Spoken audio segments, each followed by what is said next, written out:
부모님의 인생이거든요, 이 종교는. 같은 집안에 살면 강제로 끌고 가는 경우가 계속 쇠사슬이 묶인 코끼리처럼 그냥 난 평생 벗어날 수 없고 그냥 평생 이렇게 사는구나.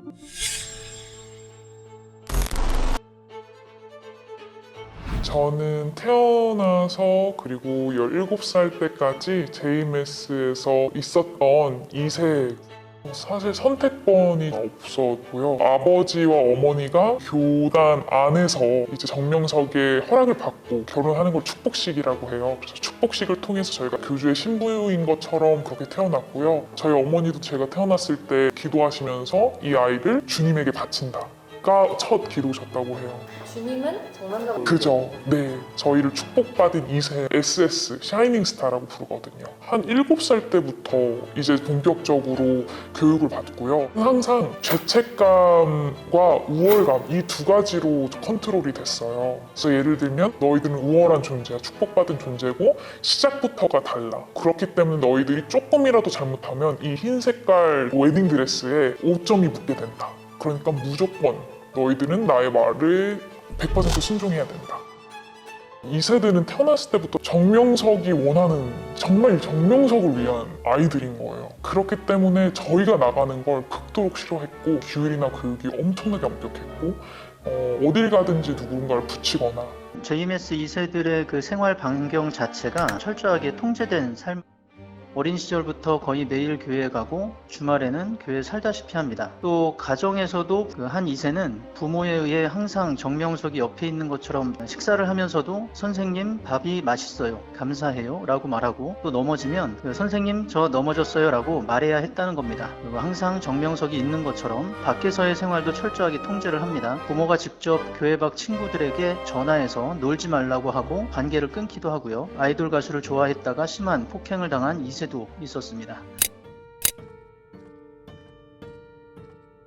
사실 초등학교 때까지는 그런 괴리감이 전혀 없어요. 청소년기에 접어들고 다른 세상에 대해서 자연스럽게 경험을 하고 괴리감이 엄청나게 충돌이 되거든요. 어떻게 받아들여야 될까? 여기에서 많이 이제 갈리더라고요. 친구들은 너무나도 자연스럽게 엄마한테 좋아하는 사람이 생겼다는 이야기도 하고 나도 이런 감정이 드는데 누군가를 좋아하는 감정이 아무리 설레고 예쁜 감정이라도 지옥에 가는 감정이라고 하니까 이때쯤 되면은 1:1 면담이라는 게 들어가요. 청소년기 접어들면 더 규율을 엄격하게 해서 드라마, 영화, 미디어, 그냥 일반 노래, 음악까지도 절대 못 듣게 하고요. 저희 오빠가 기타를 쳤었는데 기타를 치다가 팝송을 치니까 아이들의 귀를 막더라고요.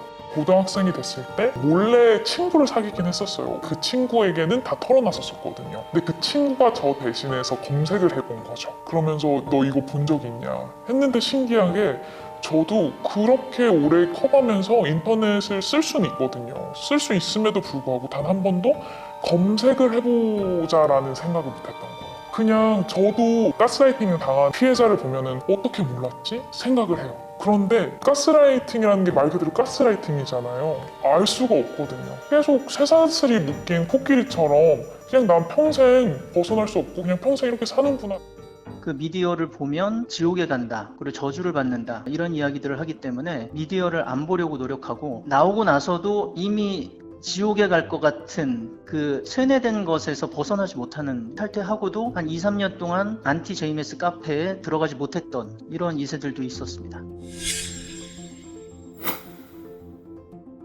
저희 아버지가 목사 생활을 하셨지만 가장 먼저 이곳에서 나가야겠구나라고 먼저 마음을 먹으셨었더라고요. 계속해서 이상한 점을 발견을 하셨대요. 쉽게 바로 끊어내리지 못해요. 왜냐면 가족이 걸려 있으니까. 대신에 좀 그래서 거의 한 10년을 아버지가 플랜을 짜신 거죠. 저에게 여자 성도들처럼 신부가 되지 않겠냐라는 제안이 왔었어요. 아직 미성년자지만 계시를 받았다. 주님, 정명석이 나에게 꿈을 통해서 네가 신부 되기를 원한다고 말을 하셨다라고 하더라고요. 저희 아버지가 그때 이제 화를 내시면서 가족끼리 회의를 해서 우리는 여기서 더 이상 머물 수 없다라고 해서 이야기를 나누면 조용히 다니는 것처럼 앞에서는 불고 뒤에서는 믿지 않기 시작했죠. 그냥 나왔을 때는 저희도 어떻게 될지 모르는 거기 때문에 최대한 조심하려고 했어요. 저희 부모님도 기댈 곳이 필요했을 때 이 종교를 만났던 게 후회스럽다. 하지만 최대한 걸림돌이 되지 않도록 각자의 인생을 최대한 잘 만들어 나가자 해서 저희는 생각보다 잘 극복해내고 개인적으로 잘 독립해서 살고 있죠. 사실은 나오려고 하는 친구들은 많아요. 부모님이 빨리 깨우치고 아이들을 데리고 나오는 게 가장 베스트지만 사실은 대부분 그렇지 못하기 때문에 자녀가 나오기가 되게 어려워요. 부모들만 모여서 듣는 2세 교육이 따로 있었어요. 2세가 태교를 하거나 죄를 지었을 때 부모로서 내려진 형벌이 얼마나 큰지, 그리고 그거를 냅뒀을 때 정명석이 어떻게 할지, 이게 거의 주된 내용이에요. 그리고 우월감 또 다시 부어 넣어주죠. 너희들이 얼마나 빛나는 생명을 태어나게 했는지 알아야 한다. 너는 이 아이들 덕분에 천국에 벌써 뭐 집이 있다. 부모님의 인생이거든요, 이 종교는. 부모님의 모든 것인데 내가 나감으로 인해 이 부모님의 위치, 이 종교에서의 신뢰, 그리고 이 부모님이 느끼는 배신감, 이게 정말 커요. 같은 집안에 살면 혼자서 독립해서 나오기도 힘들고요. 혼자서 안 간다고 하면은 강제로 끌고 가는 경우나 감금을 한다거나 이런 일들이 종종 있었기 때문에 사실상 어렵죠. 그리고 제가 아는 분도 공고차에 납치당하셔서 얼굴 반이 이제 마비가 될 정도로 구타를 당하시고 나왔다고 하더라고요. 그런 것도 듣고 하다 보니 겁을 먹어서 못 나올 때도 많고요. 사실 현실적으로 나오려면 그만큼의 경제적인 조건도 갖춰줘야 하고요. 독립을 할 수 있어야지만 나올 수가 있어요. 그렇기 때문에 그거를 최대한 없애려고 하죠. 그래서 대학을 일부러 안 보내는 신도들도 있고요, 자녀를. 왜냐면 대학에 가면 너무나도 많은 세상의 것에 눈을 뜬다. 그 대학교 안에 교인들을 보내요. 대학교마다 이 JMS 그룹이 있어요. 그래서 다른 사람 OT 가고 개강총회 가고 할 때 그 빈틈 시간을 무조건 다른 세상 사람들과 있지 못하게 계속 감시하거든요. 대학교를 간다고 하더라도. 그냥 항상 그 사람들이 주변에 있어요. 직장을 가면 그 직장에 다니는 JMS 신도들이 있는지 파악하고 그 사람들과 또 연결을 시켜요. 고리고리를 물어서 직장이든 어디든 다. 2세들끼리도 같은 마음의 의심을 품고 있어도 그 누가 먼저 말하기까지는 큰 용기가 필요해요. 내가 말을 했을 때 누군가가 이거를 보고해서 찌르지 않을까. 절대 이게 불가능할 거라 저희는 생각을 했거든요. 왜냐면 워낙 돈이 많은 단체이기도 하고 또 워낙 고위층의 사람들도 이 교주와 연결이 돼 있는 걸 알고 있기 때문에 그냥 우리는 조용히 살아야 되지 않나 라는 마음으로 살았었어요. 스스로도 정말 저도 많은 전도를 했고 그거에 대한 죄책감이 너무 커요.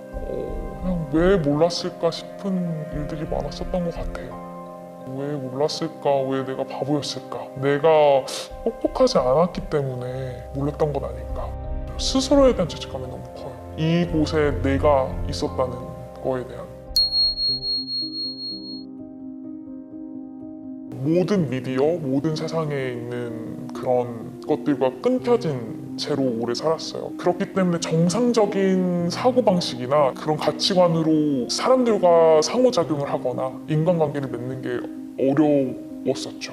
선택권 없이 태어나서 평생을 이렇게 살아야 된다는 그 트라우마. 세상에 나왔을 때 사실 바보라고 느껴요, 스스로가. 직업도 대부분 정명석이 개입해서 정해주기도 하고요. 그렇다 보니까 스스로 처음 뭔가 목소리를 내세운 적도 없고 독립적인 생활을 한 적이 없는 사람으로 살아왔기 때문에 나왔을 때 되게 혼란스러울 때가 많고 그래서 평범한 사람으로 살아가는데 그 기간이 너무나도 오래 걸려요. 그래서 그런 것들에 대해서 괜찮다, 할 수 있다 이렇게 서로 응원도 해주고 서로의 경험담도 말해주고 이런 식으로 서로 의지가 돼주는 거죠.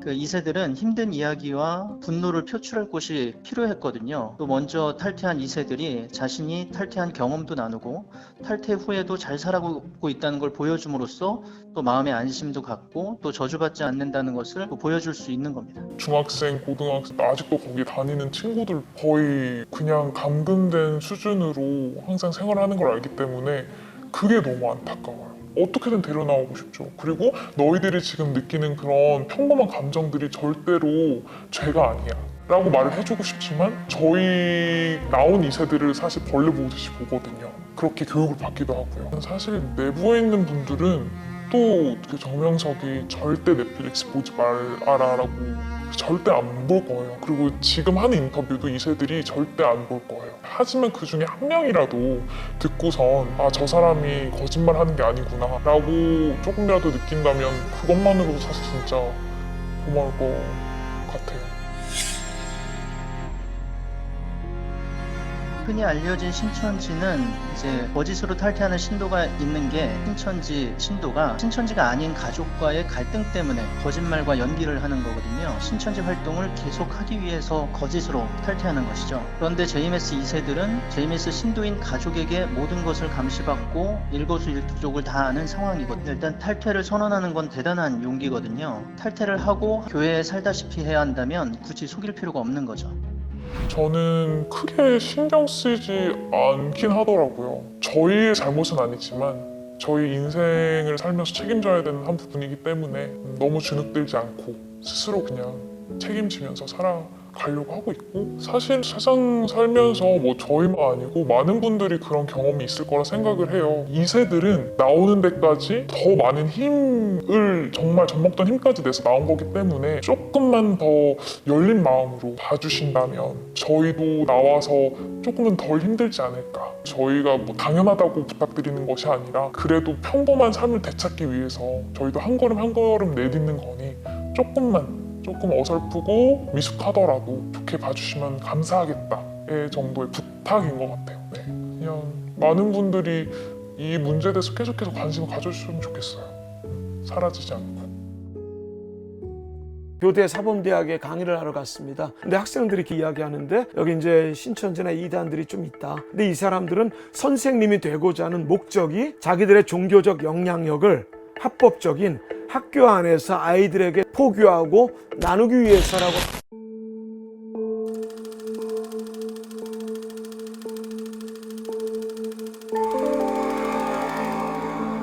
자, 스스로 기독교의 한 분파라 주장하는 이 종교 집단을 말하려면 일단 이 책에 대한 설명을 빼놓을 수 없겠지? 기본적으로 성경은 세상이 누구에 의해 어떻게 시작됐으며 결국 어떻게 끝날지 다루고 있어. 특히 신천지가 중요하게 여기는 건 이 세 개의 종말을 다룬 성경의 마지막 부분, 요한계시록이야. 여기엔 우리가 살고 있는 이 세계가 언젠가 종말을 맞을 것이며 신의 아들 예수가 지상에 내려와 새로운 세상을 연다는 예언이 적혀 있어. 그런데 잠깐만, 방금 새로운 세상이란 말 들었지? 이 새로운 세상은 한자로 신천지야. 종말 이후의 세계, 신천지를 기다리는 종말론적 종교 집단이 바로 신천지라고 할 수 있어. 이들은 새로운 세상에서 사람들을 구원할 메시아가 그들의 교주 이만희고, 그가 인도하는 약속의 땅이 대한민국, 경기도, 과천 청계산이라 주장하고 있어. 청계산 해발 618m. 뭐 얼핏 들으면 황당할 순 있겠지만 종말론과 메시아에 집중한 신흥 종교 집단이 국내에도 신천지만 있는 게 아니더라고. 우리나라에 하나님이라고 주장하는 사람은 한 19분 정도가 있다 하고요. 예수님이 한 50명 정도 있다 하는데, 그런데 말야, 이 종교 집단 중에서도 신천지가 유난히 비판받는 이유는 수단과 방법을 가리지 않는 포교 방식이야. 신천지에는 전도를 위해서라면 거짓말을 하거나 자신이 신천지 신도임을 숨겨도 된다는 교리가 있거든. 악한 이들에게 거짓말하는 건 죄가 되지 않는다. 모략이라고 하는 것이 믿음과 신앙에 기초한 가장 중요한 교리 중에 하나이라고 믿고 있기 때문에요. 거짓말을 서슴없이 하는 겁니다. 그러다 보니 위장 카페, 위장 미술 치료, 위장 MBTI, 위장 애니어그램, 위장 도형 상담, 위장 타로, 위장 사주팔자 등등등 온갖 방식으로 사람들에게 접근해 신천지 교리를 교묘하게 설파하고 있어. 대학로에 갔더니 대학 연극인들만 미혹하는 신천지, 노량진에 갔더니 공시생들을 위주로 미혹하는. 그래서 이 사람들의 전략집을 보면 200페이지가 넘는 전략집이 있는 걸로 알고 있어요. 특히 신천지 신도임을 숨기고 기존 교회로 잠입해 기성 교인들을 유인하는 일명 추수꾼의 전도 방식은 정통 기독교단에게 엄청난 비난을 받고 있지. 교회에 3년 내지 10년 정도 잠복을 해요. 그러니까 오랫동안 활동을 하다 보니까 저 사람은 엄마가 일찍 돌아가서 엄마에 대한 그리움이 좀 많은 것 같다. 저 사람이 이제 곧 군대를 가는데 두려움이 많은 것 같다. 거기에 대한 맞춤형 몰래카메라를 하죠. 혹시 우리 자매님은 어머님이 일찍 돌아가신 것 같은데 내가 정말 잘하는 권사님이 한 분 계시다 라고 해서 그분들의 필요한 모든 것들을 충족시켜주는 겁니다. 그렇다면 신천지 교도들은 대체 뭘 위해 이토록 열심히 포교하는 걸까? 대사당 교리가 있어요. 14만 3천 명만 구원받을 수 있는 몇 명 포교했냐 이것에 따라서 대사당 가격이 주어지거든요. 종말이 왔을 때 선별된 소수만 구원받는다는 교리 때문에 높은 점수를 받으려고 앞다투어 다른 이들을 포교하는 거래. 심지어 이런 사례도 있을 정도지. 없고요. 초등학생들도 관심을 갖습니다. 오죽하면 교대 사범대학에 강의를 하러 갔습니다. 근데 학생들이 이렇게 이야기하는데 여기 이제 신천지나 이단들이 좀 있다. 근데 이 사람들은 선생님이 되고자 하는 목적이 자기들의 종교적 영향력을 합법적인 학교 안에서 아이들에게 포교하고 나누기 위해서라고 하는 이야기. 자, 여기까지 들었으면 이 코로나19 시국에 신천지가 어쩌다 요주의 대상이 됐는지 알겠지? 불특정 다수에게 신분을 숨겨 포교하는 교리상, 신천지 내에 병이 퍼져도 실제로 누가 누구와 만나 어떻게 감염됐는지 외부인 입장에선 절대 파악할 수 없거든. 뭐라고 사죄의 말씀 드려야 할지 모르겠습니다. 이만희 신천지 총회장이 나서 협조하겠다며 머리를 숙인 만큼 하루빨리 신천지 측이 자신들의 자료를 낱낱이 공개해 이 지긋지긋한 코로나 사태가 조금이라도 더 빨리 끝났으면 좋겠어. 이단 사이비 교주들은 자기가 하나님을 만났다. 대동강에서 초토된 기와장이가 이스라엘 말이 써 있으니까 이스라엘 민족이 틀림이 없죠. 재림예수 50명이 넘어요. 교주가 죽으면 따라 죽겠는 거. 팬티 내리라 그러면 내리고, 성행위를 음양도수라 거룩하게 이름 붙이고 횟수에 따라 영화세계 계급이 높아진다. 이게 어디서 나온다 하니까 여기서 나온 거예요. 어느 사회든 종교는 굉장히 큰 부분입니다. 사회적인 순기능도 하거든요. 그런데 어떤 종교는요, 종교를 위장한 범죄로 이어지는, 그래서 사회적인 무리를 일으키는 사례들이 너무 많아요. 저는 오랫동안 신학대학에서 학생들을 가르치면서요, 한국에 이단이 너무 많다는 것을 뼈저리게 느끼고 신학자로서 이단 연구를 열심히 했는데요. 그런데 이 사이비는 대체 언제부터 어떻게 시작된 걸까 하는 그런 의문도 갖게 되죠. 오늘은 한국의 사이비 역사에 대해 이야기해 보겠습니다.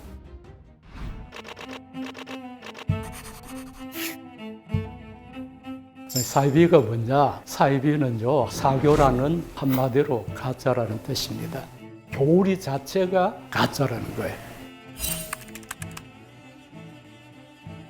이단이라는 말도 많이 들어보셨을 겁니다. 이단 역시 사악한 가르침, 이단 사설이라고 그러죠. 이단의 경우는 정통 교리를 거짓되게 가르친다. 교리적인 성격이 더 강하고요. 사이비는 사회적으로 범죄적인 성격이 좀 더 강하죠. 어쨌든 이단이든 사이비든 결국 공익보다 사익을 위해서 사기치는 집단이라고 그렇게 볼 수 있습니다. 사기꾼들은 나쁜 놈이잖아요. 사이비, 이단 다 나쁜 놈들입니다. 굉장히 중요한 종교학적인 용어가 하나 있는데요. 종교를 크게 현교와 밀교로 나눕니다. 현은 나타날, 드러날 현자입니다. 그래서 현교는 교리, 제도가 공개되어 있습니다. 그런데 밀교는 그 반대입니다. 밀교 같은 경우에는 교리, 제도가 공개되어 있지 않습니다. 가장 중요한 건요, 현교는 운영이라든가 재정이 공개되어 있습니다. 그런데 밀교는 얼마 들어오고 얼마 나가는지 아무도 몰라요. 교주만 알아요. 그리고 의사 결정을 민주적으로 하지 않습니다. 교주가 지시하는 대로 합니다. 여러분들이 속한 종교가 예결산을 공개하느냐 안 하느냐, 그것만 가지고 사이비인지 정통인지 알 수 있습니다. 확인해 보십시오. 왜 이런 거 감출까요? 감추는 자가 범인이죠. 공개할 수 없는 범죄가 있기 때문에 감추는 겁니다. 이것만 봐도 형태적으로 우리가 기성 종교하고 사이비를 구분할 수가 있습니다.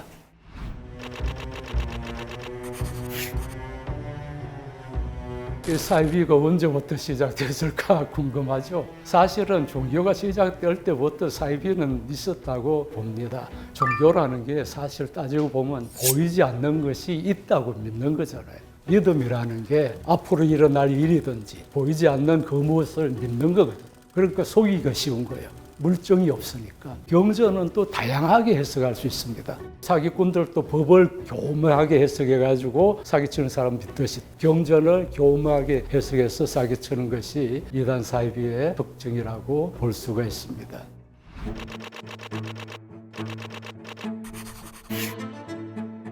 우리나라의 경우도요, 여러 사이비 이단들이 있었습니다. 1930년대 일반인들은 잘 모르는데 김성도라는 여자 신도가 있었어요. 이분이 기독교 종파를 하나 만들었는데 그게 성주교라 그래요. 이 성주교가 기독교 이단의 원조라고 많은 학자들이 얘기합니다. 왜냐하면은 김성도라는 여성을 새로운 주님이라는 거예요. 그래서 처음에는 새 주교라고 했어요. 새로운 주님. 그런데 1935년 일제시대 때 종교단체도 등록을 해야 되거든요. 등록할 때 한글 이름을 쓸 수 없다 그래가지고 새 주교로 쓰지 못하고 성주교가 됐습니다.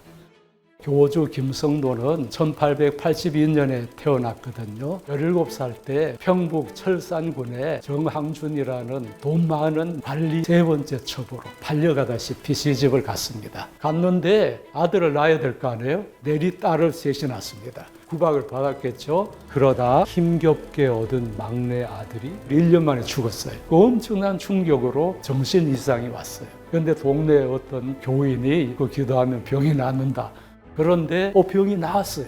둘째 아들이 또 병이 들었어요. 매일 열심히 기도해가지고 또 병이 나았어요. 그러니까 소문이 난 거예요. 김성도라는 여자 신도가 자기 병도 아들 병도 기도해서 낫단다. 그 당시에 시골에는 병원도 없고 약국도 없던 시대잖아요. 무당 아니면 기도하는 길밖에 없어요. 그 기도가 용하고 기도하면 병 낫는다 하니까 소문 듣고 그 집에 모이는 거예요. 김성도가 남편이 300석 부자였어요. 그래서 환자들 오면 먹여주고 재워주는 거예요. 이런 데가 어디 있어요. 병 나을 때까지. 그래서 그 집에 숙식하면서 기도도 가르쳐주고 그러니까 사람들이 모여가지고 하나의 종교 집단이 된 거예요. 아주 특이한 케이스죠. 이분은 정말 병자 치유의 진심이었던 것 같아요. 환자가 오면 병창이 나서 여기에 고름이 흐르는데 그 환부를 입으로 빨았대요. 돈도 안 받고 그런 사람이 어디 있어요, 그죠? 그러니까 이게 새로운 주님이다. 예수님보다 더 훌륭한 분이다. 이렇게 이제 소문이 났을 정도예요. 그 인근각지에서 대단한 성자로 소문이 난 거죠. 하나의 교단을 형성할 만큼. 그러다가 이제 아주 특이하게 이 옛날에 무당들은 신내림을 받잖아요. 마찬가지로 예수님을 직접 만났다고 고백을 해요. 면담을 했다는 거예요. 이런 사례도 거의 없거든요. 2000년 기독교 역사에서 이런 주장을 한 사람이 제가 알기로는 없어요. 그리고 예수님이 직접 계시, 알려주신 말씀이라고 해서 그걸 기록을 했어요. 길이 2m, 폭이 40, 큰 종이에다가 그걸 다 기록을 했대요. 그 종에 요약을 하면은 초림 예수 실패론입니다. 이건 정말 특이해요. 예수님이 그 영혼은 부활했어. 육체는 어떻게? 육으로는 실패했다는 거예요. 이게 초림 예수 실패론입니다. 그리고 재림 예수는 육신을 구원하기 위해서 이 땅에 온다. 그것도 한국에 온대요. 전 세계에 이런 과감한 계시를 받았다는 거예요. 또 하나 특이한 거는요, 원죄의 성적 타락론입니다. 우리말에 유혹하다, 따먹다 하는 말이 성적인 뉘앙스가 있어요. 창세기에 보면은 뱀이 하와를 이브를 유혹해가지고 선악과 따먹은 얘기가 나오잖아요. 그런데 이것을요, 성적 타락으로 보는 거예요. 유혹하고 따먹었으니까 뱀이 이브를 유혹해서 성행위를 한 것이 그것이 타락이다. 그러면은 뱀과 하와가 성행위를 했으면 그 후손들은 어떻게 돼요? 사탄의 피가 그러잖아요. 그러니까 구원은 어떻게 이루어지느냐? 이 사탄의 피를 정결하게 해서 거룩한 피로 체인지, 그게 피가름 교리예요. 그래서 성적 타락론이 성범죄로 이어지게 되는 거죠. 그것이 여러 형태로 정명서까지 이어집니다. 2000년 동안 어느 나라 어느 기독교도 이런 주장한 거 없습니다. 그런데 한국 기독교는요, 이 김성도의 가르침이 아주 다양하게 오늘날까지 개성되고 있습니다. 김성도가 예시를 받았다 그랬잖아요. 그래서 우리나라의 대부분 사이비 교주들은 직통계시를 얘기합니다. 다 자기가 하나님을 만났다. 또 재림예수 50명이 넘어요. 그래서 김성도를 한국 기독교 이단의 원조다 이렇게 얘기하는 거예요.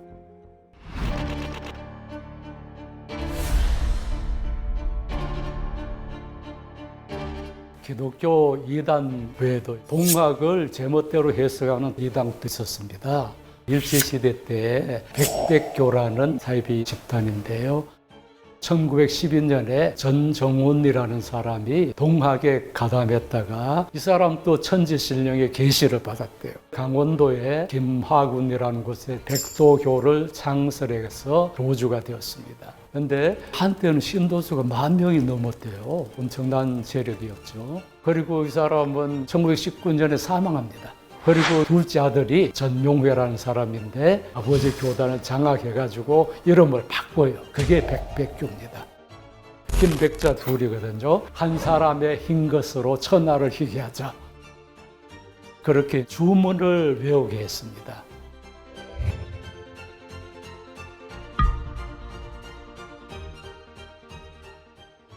그리고 일제시대 때니까 특이하게도요, 이 교주 주도하에 멀지 않았어. 일본을 몰아내고 우리가 독립을 이룰 것이다. 그렇게 주장했어요. 민중들이 독립되고 싶은 열망을 내가 독립 이룰 거야. 독립 멀지 않았어. 이렇게 가르쳤다는 거예요.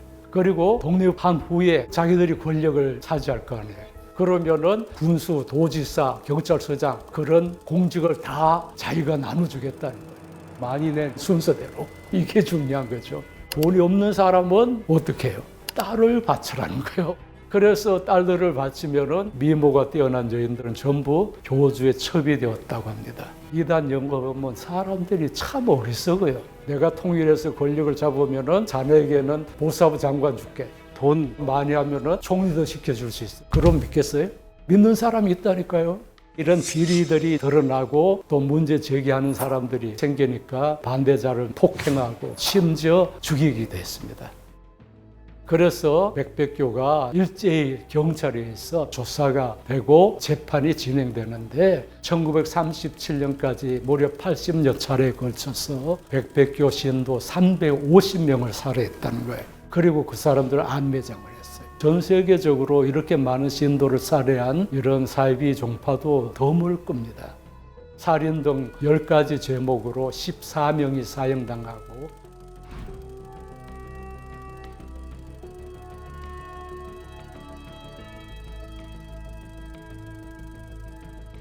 종교가 이렇게 살인을 하는 범죄 집단이 될 수도 있다는 아주 중요한 사례입니다.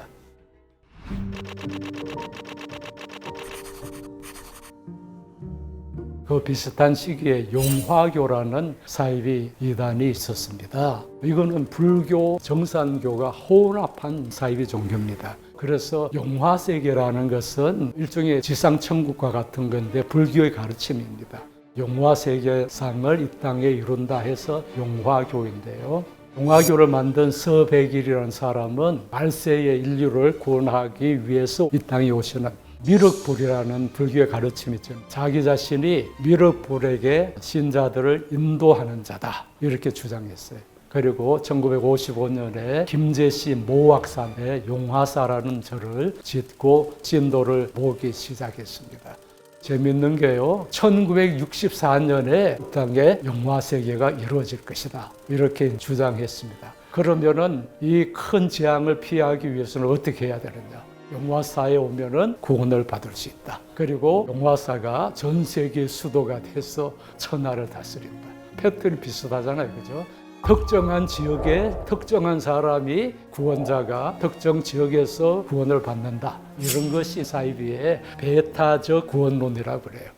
그리고 또 한 가지 기막힌 것은요, 용화교는 또 신도들의 딸이 13살이 되면은 출가하도록 명했습니다. 여자들이 출가하면 비군이라고 보통 그러잖아요. 여기서는 여수자라고 불렀어요. 그리고 여수자로 들어오면은 첫째, 교주가 죽으면 따라 죽겠는 거. 따라 죽으라는 거예요. 그게 교리의 길이에요.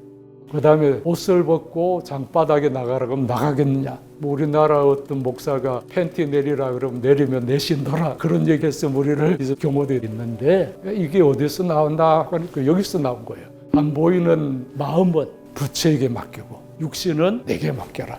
이렇게 미혹했습니다. 그래서 성행위를 음양도수라 거룩하게 이름 붙이고 간음을 합리화한 겁니다. 그리고 횟수에 따라 용화세계 계급이 높아진다. 이런 황당한 주장을 사람들이 믿고 따릅니다. 전성기에는 여수자가 한 500명이나 됐대요. 엄청나죠. 그래서 1962년에 여수자 2명이 이건 엉터리다. 성폭행 당했다. 경찰에 보수해가지고 사회적인 파장을 일으켰고 서백일은 1년 6개월 선고를 받았는데 건강상 이유로 중간에 출소했습니다. 그런데 이 피해본 신도들이 원통하잖아요. 그래서 22세 청년 소윤화가 암살해버립니다. 처단해버린 거죠. 비참하게 죽었습니다. 사람은 죽을 수가 없는 체질을 가지고 있어요. 죽는다는 것 자체는 바로 죽을 마음 때문에 죽는 거예요. 아시겠어요?